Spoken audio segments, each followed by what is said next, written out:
And we're back with excuse me. And we're back with another segment with the Pop Culture Cosmos. My name is Gerald Glassford from Pop Culture Cosmos and Game Source. It's great to have you listening still with us. Truly appreciate it. Once again, if you get a chance, check us out every Monday night, 10:30 Pacific, 10:30 Eastern, 7:30 Pacific on the Podcast Radio Network. We're also available on the ESO Network. We're also available on the Gonna Geek Network and also, of course, the Tangent Bound Network as well.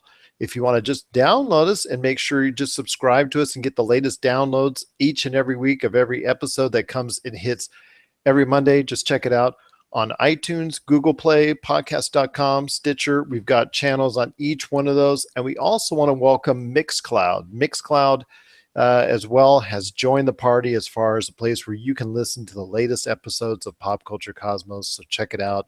We truly appreciate it. And we truly appreciate all the individual parties that make up the Pop Culture Cosmos, like GamerCast with J. Robin Glenn, Wine Women of Words, of course, Game Source as well, Mario Party Wars, Retro City Games, our great friends there.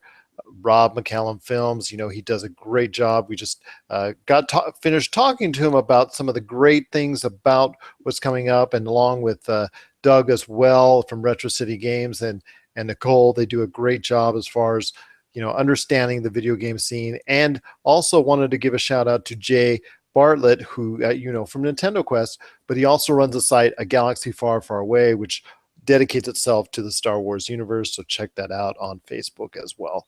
So we are still talking movies for 2017.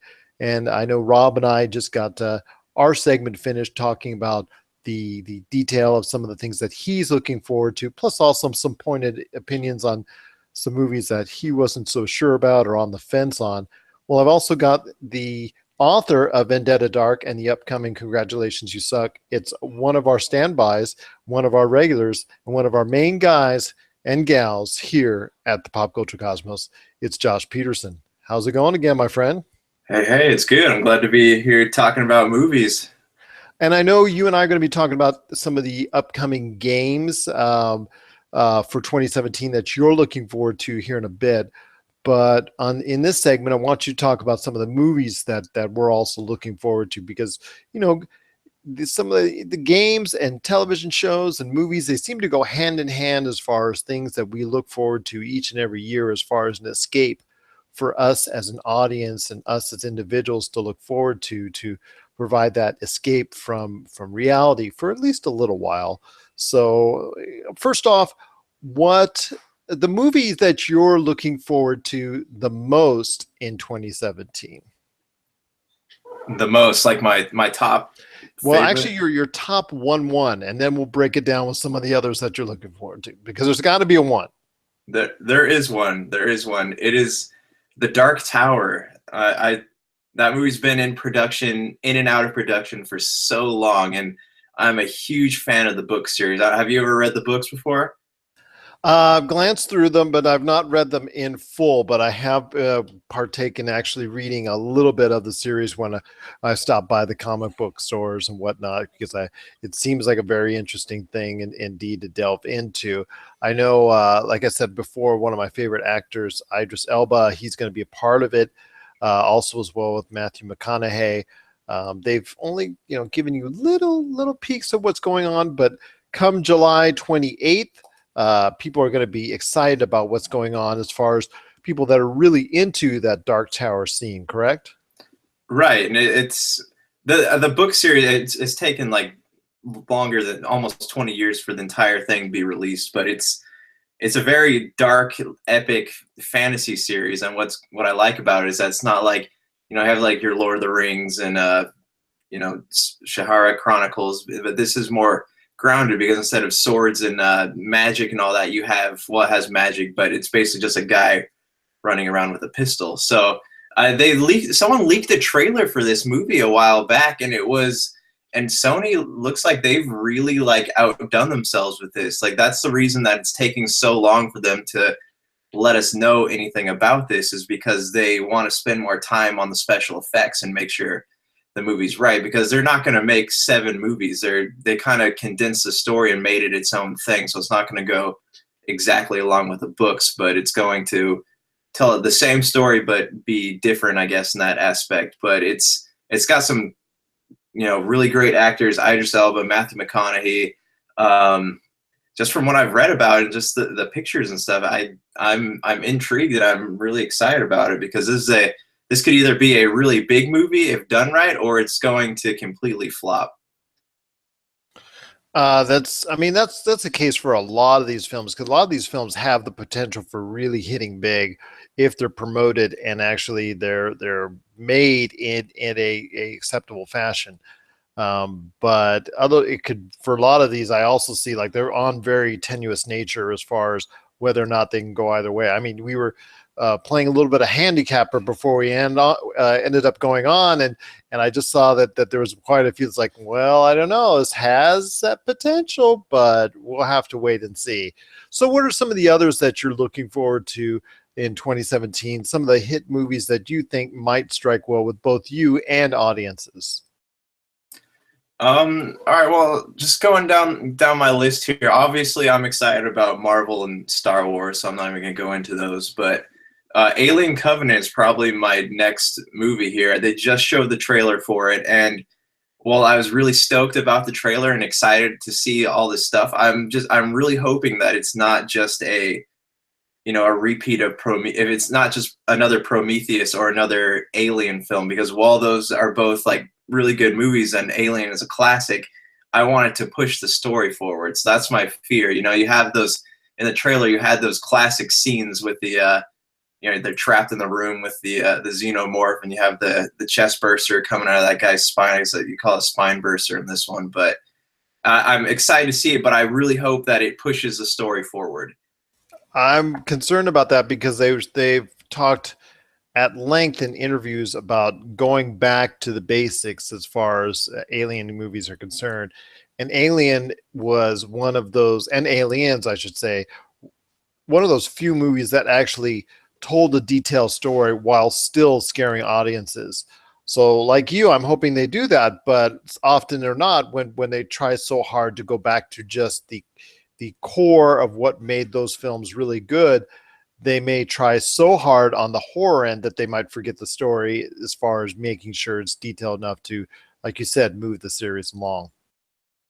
Yeah, and we love those movies. They're classic movies, and even I like Prometheus. Maybe I was one of the few people who watched that movie that did enjoy it. But we've seen it all before. We don't need like a repeat of what they've already done. Take the elements that were really great about Alien and Aliens and put them into this, but still, it seems like there has to be a way to drive the narrative forward. Like, tell us what happened to Noomi Rapace, I don't know how you pronounce her name, and Michael Fassbender's character. Tell us about the engineers, because they really opened up they opened up Pandora's box in Prometheus, and they showed like this interesting race of people who are essentially gods, and they created life on other planets, but they didn't really go into a lot of detail about them as a civilization and what made them want to go out into space and spread life. So I'm hoping they get a little bit more into that, but I'm still excited to see the xenomorphs back. So what are some of the others that you're looking forward to that might spark an interest and you think might hit that magic button with audiences out there? I think so. Personally, I'm excited about the new Blade Runner. Did you see the trailer for it? Yes, and I was talking with Rob on our last segment about, personally, it's one of my top 10 favorite movies of all time. So I can tell you my anticipation for it is great. Obviously, the style's there, even though it's not going to be Ridley Scott as the director. He's overseeing it as executive producer. Harrison Ford is involved, but he's not going to. Looks like he's not going to be the main character in it. But there's still those elements there, so I am intrigued enough to see exactly where they're going to go with the series, with Ryan Gosling going to in the lead role. So I'm just curious as where this is going to go. Definitely, indeed. But some of the other movies that you might be interested in, because like I said, Blade Runner 2049, I think both you and I are definitely going to be targeting. Definitely.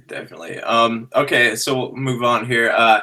King Arthur: Legend of the Sword. I know we've talked about that before. That's exactly the one I was pointing to. We were talking about that before. I'm like, I didn't want to tell you which one you were talking about before, but that one seems to be very mixed as far as that's concerned. I think that one's going to have a tough time reaching audiences. What are your thoughts on it?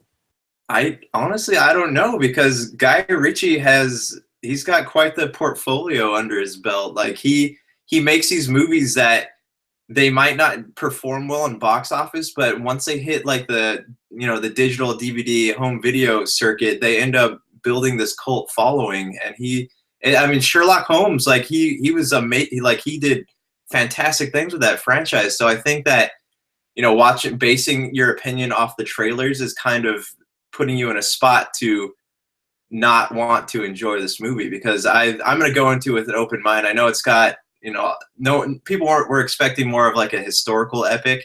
And it comes, by the way, a week after Guardians of the Galaxy Volume 2. Yeah, see, that's kind of like and I should say May 12th is when it's scheduled to release, just a week after Guardians of the Galaxy Volume 2. Yeah, and hopefully that's not like a nail in its coffin, because it's the same thing happened to Assassin's Creed. If you've been following their box office numbers, they were released in the shadow of Star Wars, and that's like a death sentence for any movie. And not to mention that as I said in my review, they've only been open to half the theaters of many of the big pictures. But I think a lot of these companies are kind of scared. These studios are scared of getting time slots too close to these big heavy hitters like Marvel and Lucasfilms and anything Disney puts out. But I think that given time, King Arthur I think it's going to be good. So we'll see what people think about it. All right, next, I don't know if you and Rob covered this one, but Kong Skull Island. Briefly, I believe he was not exactly 2 and 3. I don't think he had enough on the movie per se. I know when I was at Universal Studios Florida, they were constructing and they were close to finishing Kong Skull Island, the ride that was out there as a way of promoting the upcoming movie. So I know it's something that he and I were both wondering what's going to go on with the promotion on that. We've seen the trailers, obviously the inference of John Goodman and Samuel L. Jackson into it, as far as very good veteran actors that you can promote a movie with. But then again, John Goodman was one of your most unliked movies of 2016. But go ahead, your thoughts on Kong Skull Island. Again, I'm excited to watch it, but I fear for its success in the box office, because they've shown some trailers, yeah, but they haven't really done a great job of marketing it. Like I feel like I go and I ask people, I'm like, hey, have you seen the new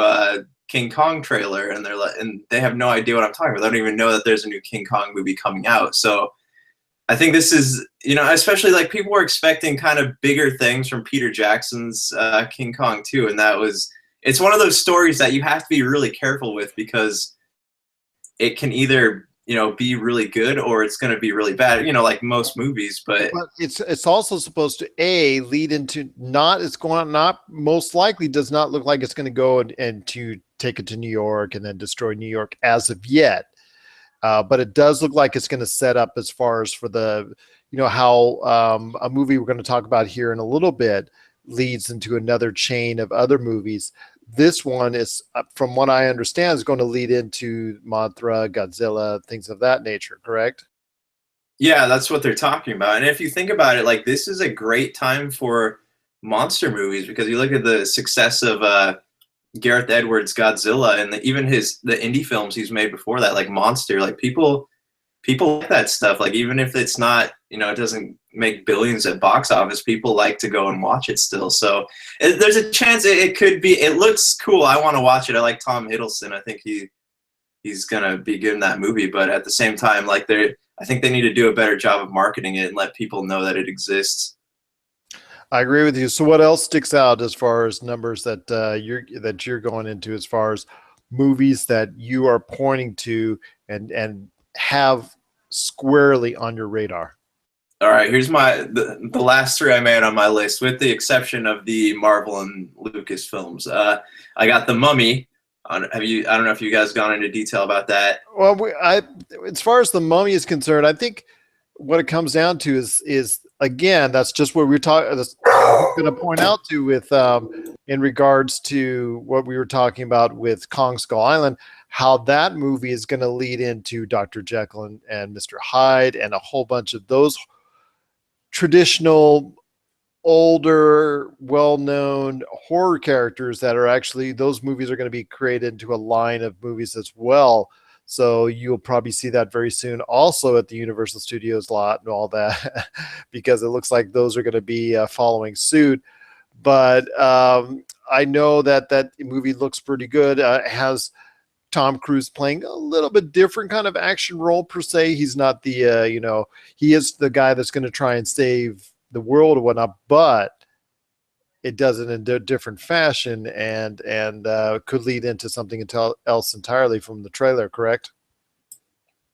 Right. What has me interested in it the most is that it's, they don't have it's the female mummy. Like, they didn't use the character of Imhotep, they used the princess instead. So that was kind of a twist for me, and I'm digging it so far, just from what I've seen in the trailers. But let me ask you this: didn't they say that Dracula Untold was supposed to open the doors for that whole connected universe? Whatever happened to that? It looks like they went ahead and already gave the okay to have the Mummy started off, because I think that's because of Tom Cruise's star power and the fact that he can lead the film. Dracula has never, in fact, the last type of vampire movie that was out really didn't do so well. And the last Dracula movies have not exactly performed up to expectations. But if, like Dr. Jekyll and Mr. Hyde with Russell Crowe's character, being interlaid a little bit into the Mummy, being an introduction for his character leading to his movie, I think you're going to see the same thing as well with the Dracula character being introduced and going forward with that. I think that makes a lot more sense to me, because Dracula again has not performed well as a lead character in a film and in quite some time. I'm going to be just straight out with it, because it looks, there's a history of Dracula films that have underperformed at the box office. But that weekend is right now, as of right now, and I don't think it's going to eventually materialize. That weekend is very interesting because you have The Mummy and World War Z 2, which I was telling you, I was surprised that it had already gone into production, because I've heard Zippo on that, because I've tried to keep a somewhat decent eye on it, because I like the first one. Those two are at this time scheduled both for June 9th. And since both touch a similar kind of beat as far as action movies with a kind of, I don't want to say horror, but kind of sort of scary sense and whatnot, I think one of those movies is going to be bumped up. And I think it's going to be World War Z 2, because we haven't seen anything yet on that movie. What are your thoughts? Yeah, World War Z. They've been talking about that for a really long time, and I know it's been in kind of a production hell. So, and Brad Pitt's life has kind of been in a emotional hell. So we'll see if any of that shows up. But the first one was like the last act was reshot by a different director, so, and that worked out well. People were, I know, not very pleased with the fast moving zombies and the CG effects on that and the trailers and whatnot. And they were really just like moaning and groaning on it. And then the movie came out and it's, Brad Pitt's biggest hit. So, figure that one out, folks, on that one. So, but you had two others that you wanted to hit on. So, because I know I've got a list waiting for you on ones I want to hear your thoughts on, but go ahead.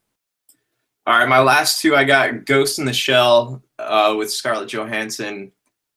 That's another anime adaptation don't ever really do so well, but this one looks really intriguing just because it's got star power and it's got controversy. It's got it definitely has controversy, all right, because we've talked about in the past about and then it's been in the news about her character and her being that character when it was a traditional Japanese character in the anime.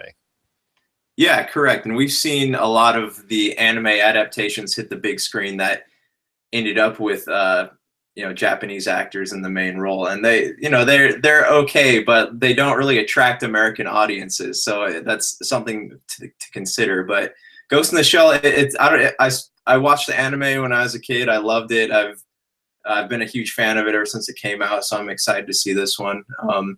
And anime is something that people get into.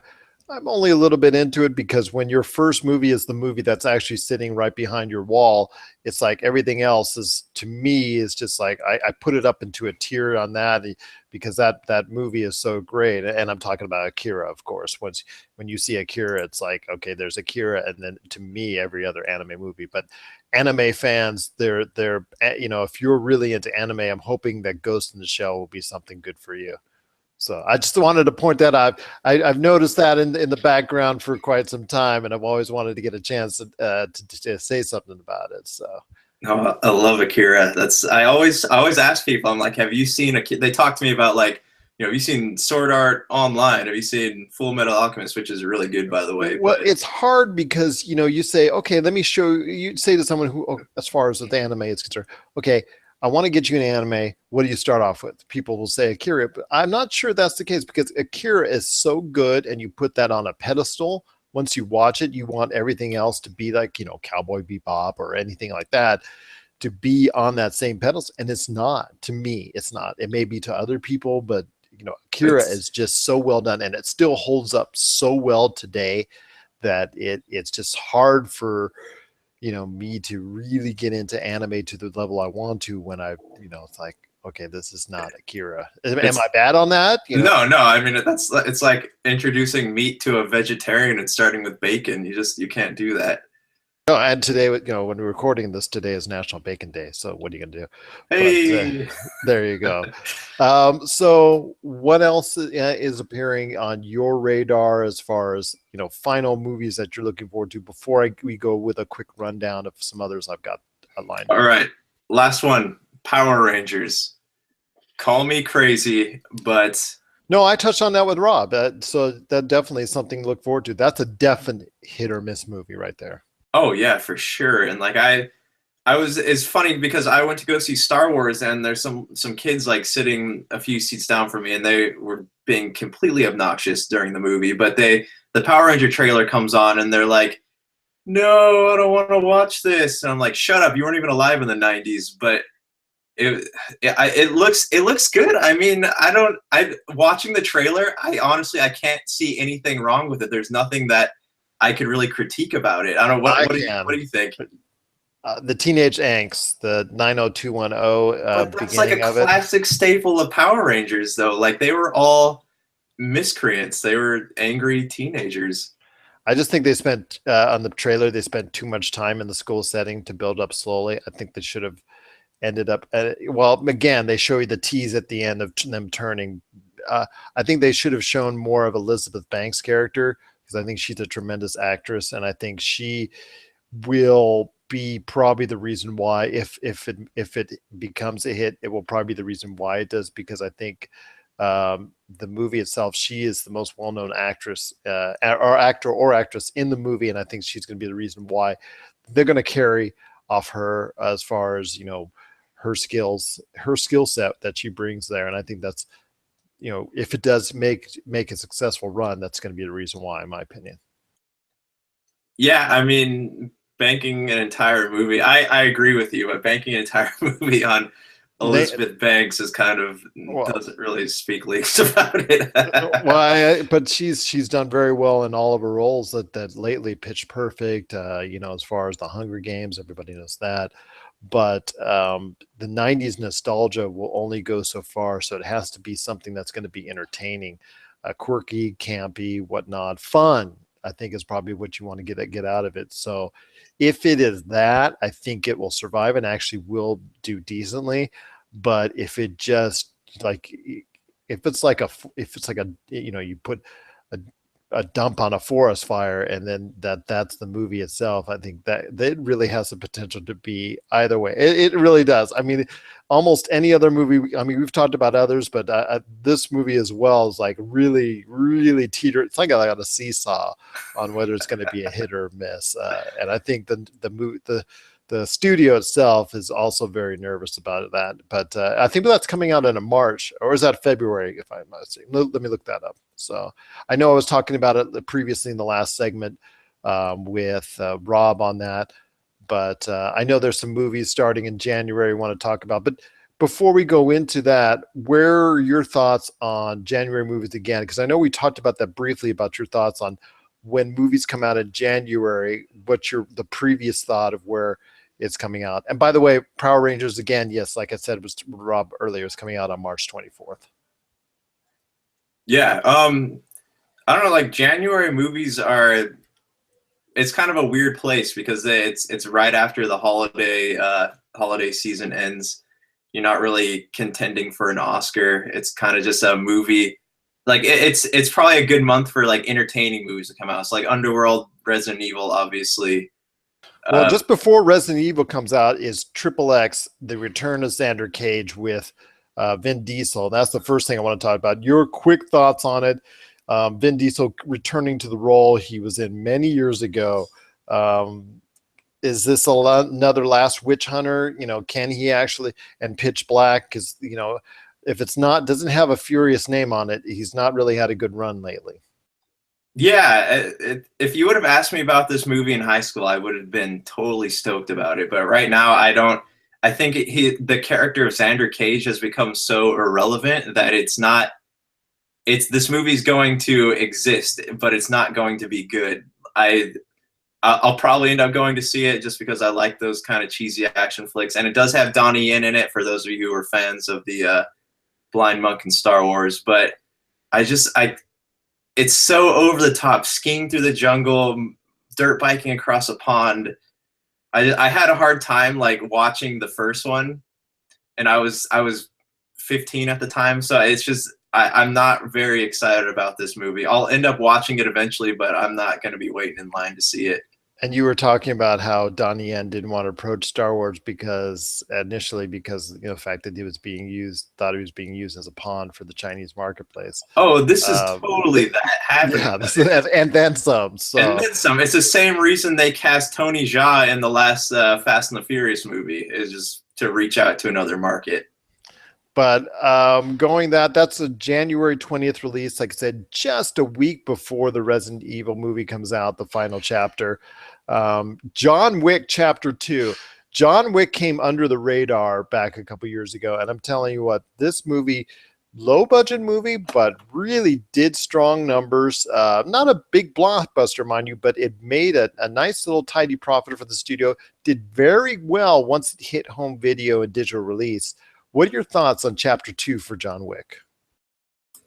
The first one was kind of a sleeper hit. Like I had heard that it was good, but I didn't really believe that it was good until after I watched it. So it definitely looks good. I mean, I don't know much about it, but just like it sounds like it's going to be really good. I like the first one, so I'll probably watch this one. And it does reunite Lawrence Fishburne along with Keanu Reeves doing the Matrix thing. Let's be honest, it's long overdue, okay? Yes, but they have an inside gag if you watch the trailer, so it's kind of funny that even just for that alone.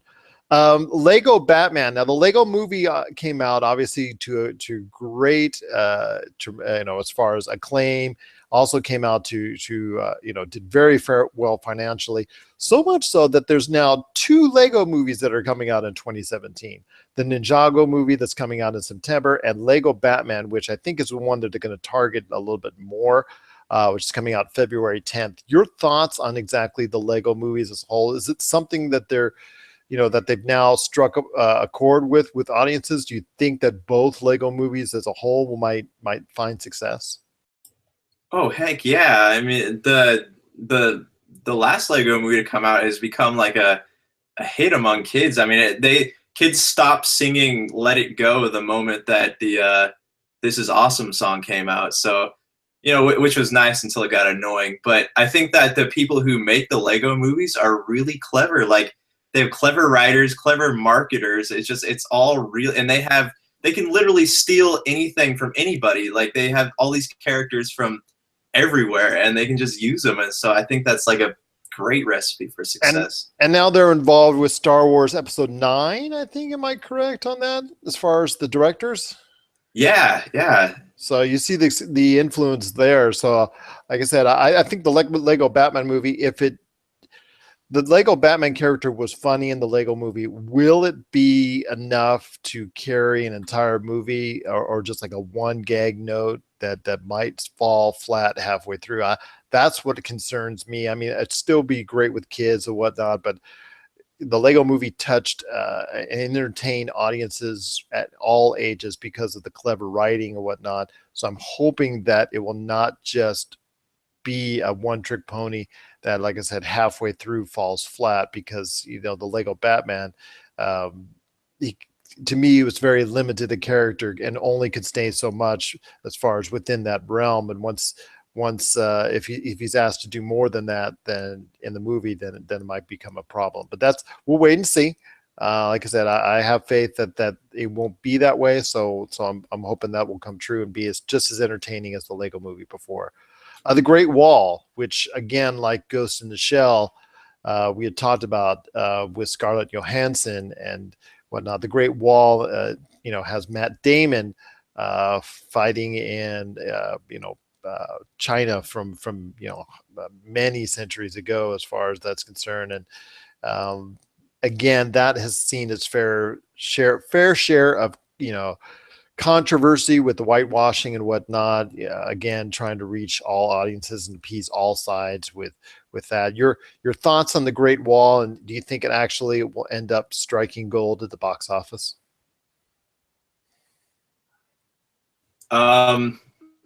No, I don't think that it's going to strike gold at the box office. just to put it out there. It looks interesting, and it's a different role for Matt Damon, but it's one of those movies that, like, it's really popular in its homeland, but will it be popular in its homeland? Will audiences in China and the Far East be turned off by him as a main character in this type of film? See, it's a hit or miss kind of thing, because this is his first. I forget what the filmmaker's name is, but this is his first English movie, so if they put it into Chinese theaters and they put subtitles on it and make them read subtitles on a movie that they normally wouldn't have to, I don't think that it's going to make as much money. It's the same thing like when Crouching Tiger, Hidden Dragon came out here. Like, it was really good, but a lot of people were turned off by it because of the subtitles. But actually, it garnered acclaim that year, and it actually did very, very well at the box office. I love that movie. Just had a tremendous time watching it. I personally wasn't bothered by the subtitles. It was fantastic. It's just fantastic. Like you said, fantastic movie. And it deserved all the praise that it got at that time, indeed. Beauty and the Beast, which is something I know that the ladies at the Triple W are looking definitely forward to. I know this is something that when you take a beloved fairy tale and put it into a live action format, it can be very hit and miss, because A, they're usually going to cost a lot of money to produce, and B, audiences, if it's not done right, could be very turned off because they wanted to see it in more animated fashion. So Beauty and the Beast seems so far to gain a lot of interest. It's garnered a lot of views on the trailer as far as it's concerned within a very short amount of time. Very high numbers as far as it's concerned. That translates usually into a lot. That usually translate into a lot of interest. So, what are your thoughts on Beauty and the Beast? Because, like I said, I know the ladies at the Triple W are very interested in that. Emma Watson, she's going to sell that movie like crazy. Disney did a really good job bringing Jungle Book to a live action setting. They did a good job. Did you see Pete's Dragon? I was iffy about it, but it was actually like I didn't hate it. So I don't see Beauty and the Beast being any kind of flop at all. Well, but Pete's Dragon, unfortunately, did not do very well at the box office. That and the BFG were two of their really negative marks as far as financially from a outstanding 2016 for Disney. Like I said, I see a lot of interest in this film personally. And I think if the movie's halfway decent, it's going to make buco bank at the box office. Indeed. We talked about King Arthur, Legend of the Sword. I'm not as high on it as you are, because I noticed, especially some of the stuff that was shown, that I think I've seen in other places before, but I'm hoping for Charlie Hunnam that it's going to be actually be a very good film, but coming right after Guardians of the Galaxy might not be the smartest move as far as it's concerned. Speaking of movies that really are going to need some help this year, Johnny Depp has been called, somewhat, as far as Johnny Depp's career has been called somewhat a failure and down note in recent years. A lot of movies that have not performed well financially. He is now, I saw an article the other day that we reported on, that he's the most overpaid actor right now based off numbers, translating into movies that he's in as opposed to the dollars that it generates. Pirates of the Caribbean, Dead Men Tell No Tales comes out, basically the Memorial Day weekend holiday. That is it time for the Pirates of the Caribbean movies that can still strike gold at the box office? Because especially when you're talking internationally, those movies have really generated a lot of dollars. Is there still magic for Johnny Depp in this fashion? Does his character still have that interest when it comes to reaching financial success with an audience? I mean, even if his character doesn't, that it's still going to make a whole lot of money, because it's just. And Captain Jack Sparrow has kind of become like an icon, a cinematic icon over the years. But I think that there's a lot of story to tell with the Pirates of the Caribbean, but it's just. But Alice, this time this year, I'm sorry, Alice Through the Looking Glass came out around the same time, Memorial Day weekend. The last one made over $1 billion, and it was actually, again, one of the three movies that Disney does not want to really talk about because it was such a bomb for them at the box office. Right. But Pirates of the Caribbean has a track record of making them a whole lot of money, so it's hard. It's hard to really compare it to a movie that hasn't. Johnny Depp has. He does have. So did Alice. Alice was $1 billion, the first one. Yeah, so it's it's gonna be interesting, because Pirates of the Caribbean, you're almost getting to the point where the first one is like a whole other generation of people who watch it. Like, you're ushering in a new generation of fans, kind of like what Star Wars is doing. So I think that they need to open up a new story here, or maybe pass the torch to another generation of actors. I could be wrong. I like the movies personally, just I don't really go to expecting a great story. I kind of expect a spectacle more than anything, but I'm hopeful for it. I think if it generates over $500 million at the box office, which is roughly half of what the other ones have done, I think it can't be considered too bad of a deal. I mean, if it goes $700, $800 million at the box office, then it's definitely, to me, a win for Disney, because I think that series is on a very tenuous situation as far as having been played out, because the Pirates of the Caribbean itself, and then also after the messy year that Johnny Depp has had, Captain Jack Sparrow, as much as he is a beloved character, as much as a character that he can really get into and do well at, might be an issue there as far as people getting somewhat of viewing fatigue. But then again, there's another Fate and the Furious, that's coming out as well that month. So could be wrong on that one, or as far as coming after that, I'm sorry, could be very wrong on that one, because whenever we think that viewers are suffering from fatigue, or that movie's going to falter, every now and then they have a tendency to surprise you on that one.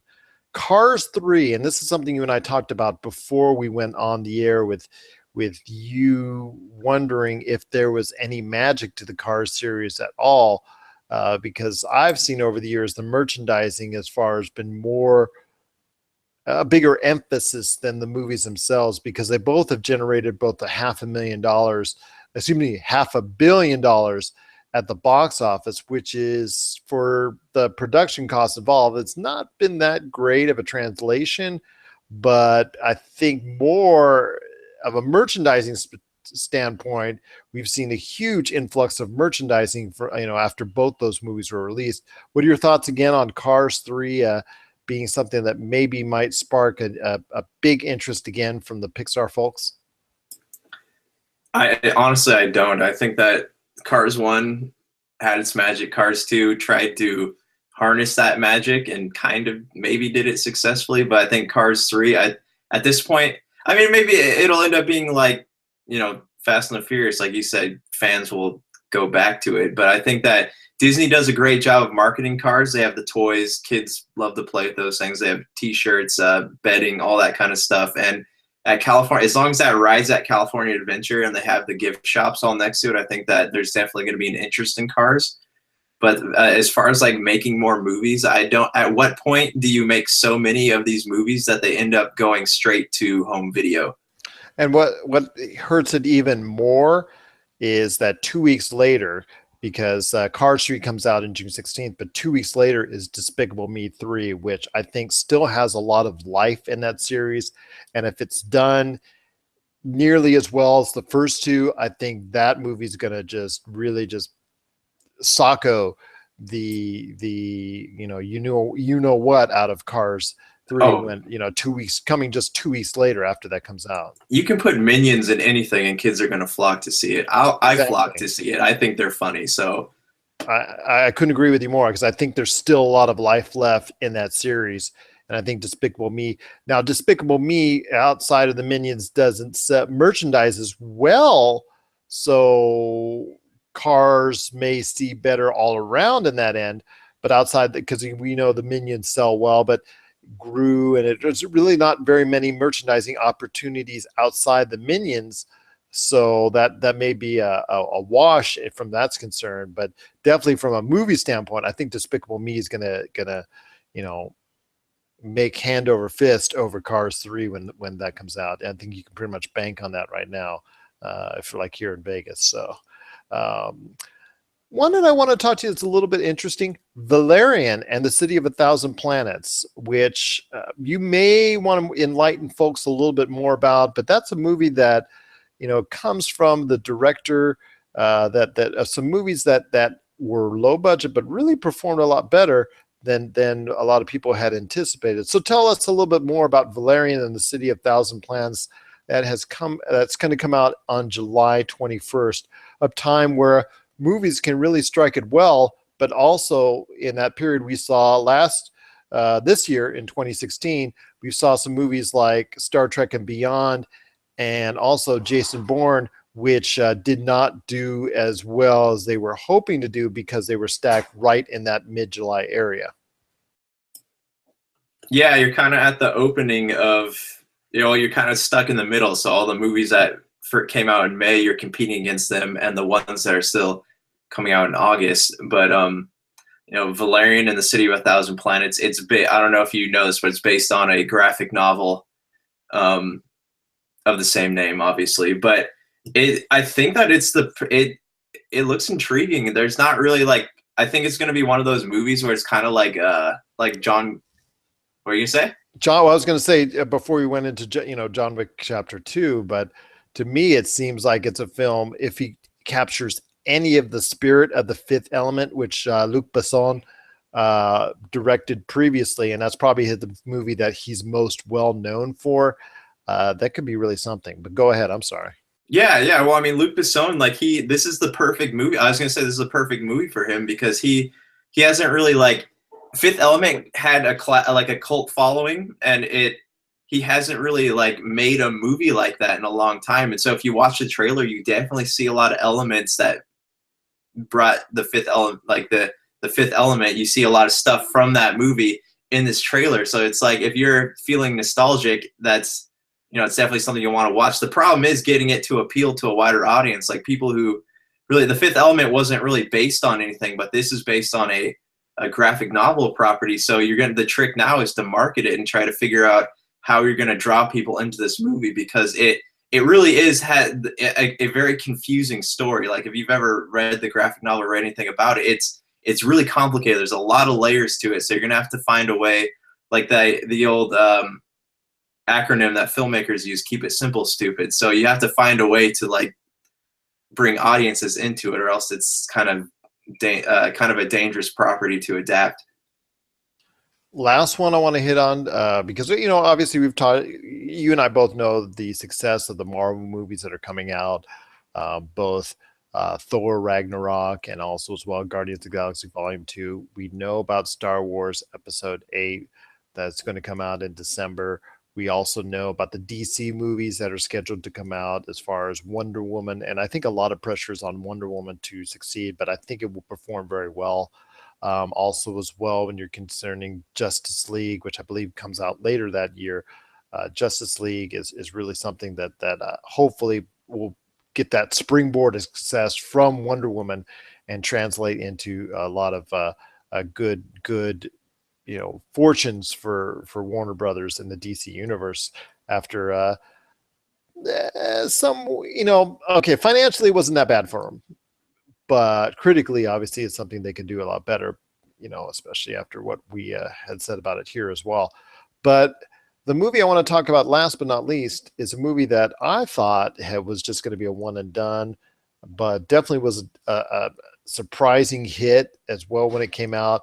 But the reason why I'm saying it was a one and done, because the lead character, or the most interesting character in the movie, seemed to have, you know, been taken care of, and that is Kingsman: The Golden Circle.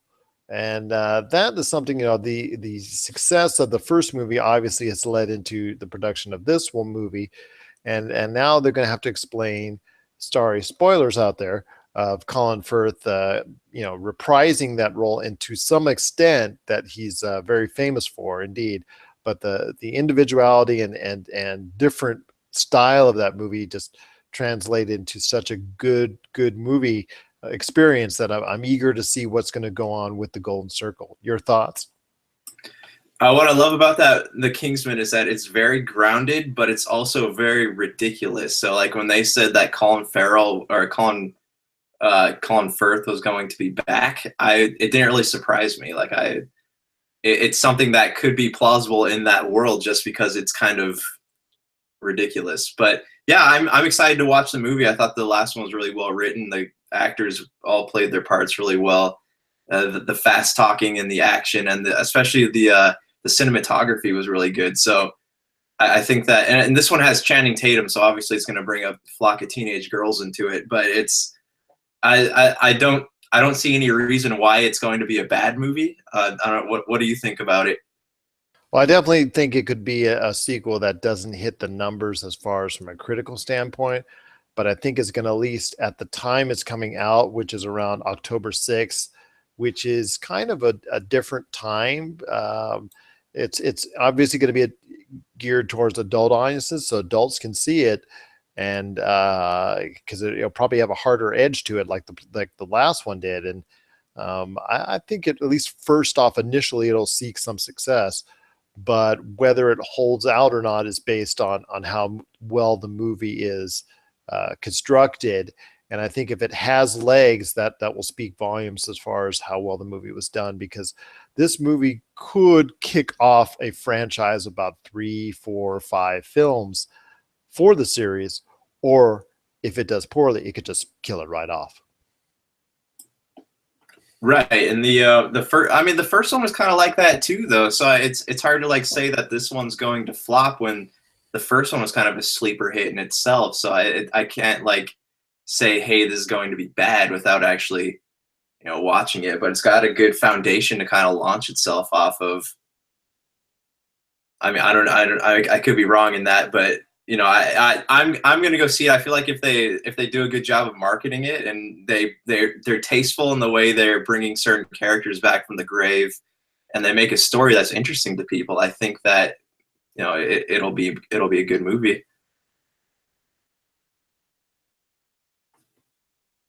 Well, indeed, that's a lot of great information that we've tried to get out to everyone, with both Rob and I, and also now you and I, talking about some of the great movies that are coming out this 2017. if you have any questions or you have any comments on some of the movies that you're looking forward to, you know how to get a hold of us. Pop Culture Cosmos on Facebook, at Pop Culture Cosmo on Twitter, and popculturecosmos at yahoo.com if you want to send us an email. When we return to the airwaves, we are just going to go ahead and let you know exactly our thoughts on some of the games that we're interested in. The guys at Retro City Games, both Douglas and Rob are there as well. They're going to tell us their thoughts on some of the games that they're looking forward to. And then later on, Josh here and I are going to talk about some of the games that we're looking forward to as well. So take a listen to that. We truly appreciate you listening to us. This is the Pop Culture Cosmos, and here's hoping you have yourself a great day.